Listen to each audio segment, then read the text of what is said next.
Coma, what are you eating? Anchovies, aglio e olio follow exactly Chef Giuseppe Liocchi's recipe. Anchovies, baby. Chop garlic and parsley, slice chili. Ini sambungan cerita semalam.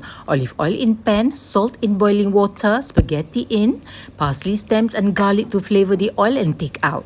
Add garlic, chili and anchovies. Mix it properly. Semalam guna ikan kebui, tapi rasa derhaka kat chef tu. Parsley in. This time, I made sure pasta is cooked at the same time. Taklah sejuk pasta tu kang. Pasta in pan, air dia masuk sikit-sikit pun tak apa.